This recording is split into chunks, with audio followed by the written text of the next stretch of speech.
Next question हमारे पास में है 8th क्वेश्चन में गिवन है driver of a three wheeler moving with speed 36 kilometre per hour sees a child standing in the middle of the road and bring his vehicle to rest in 4 seconds just in the time to save the child. What is the average retarding force on the vehicle? The mass of 3-wheeler is 400 kg and mass of driver is 65 kg. Okay यहाँ पर हमको clearly समझ में आ रहा है इस question में कि अगर हम किसी 3-व्हीलर की बात करते हैं, है ना, एक व्हीकल है 3-व्हीलर और उस का जो स्पीड है इस 3-व्हीलर का जो स्पीड है वो speed 36 kilometre per our given है।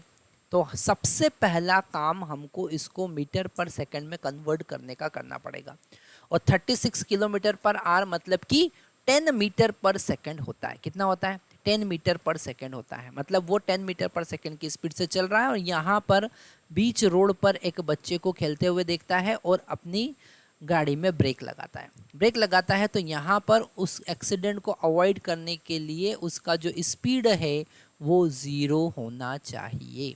फाइनल स्पीड कितना होना चाहिए? फाइनल स्पीड उसका 0 होना चाहिए।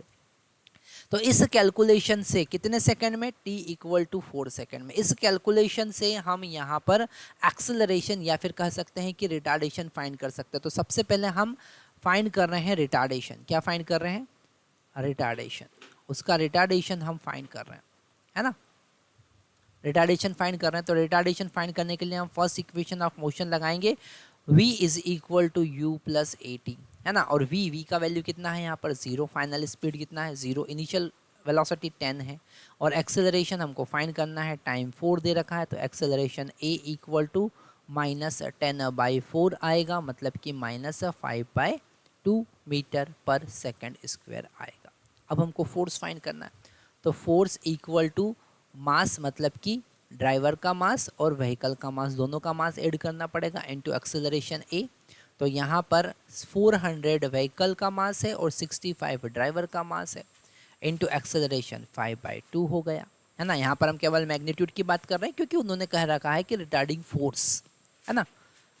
तो ऑलरेडी उन्होंने मेंशन कर रखा है कि रिटार्डिंग फोर्स ही है। तो ये हो जाएगा 465 इंटू 5 डिवाइडेड बाई 2, है ना। यहाँ पर 5 का मल्टीप्लाई करेंगे तो 5 5 ज़ा 25, दैट इज़ 5 एंड 5 6 ज़ा 30 और 2 ऐड करेंगे तो 32 हो जाएगा, है ना।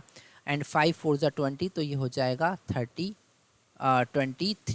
है ना। यहाँ लिखेंगे 23 डिवाइडेड बाई 2, 2 से इसको कैंसिल करेंगे तो 2 1 जा और यहाँ पर एक बचेगा हमारे पास में तो ये हो जाएगा 2 6 जा, है ना। फिर 2 2 जा और 2 5 जा, है ना। इतना न्यूटन का फोर्स लगेगा। That is the answer. Thank you very much.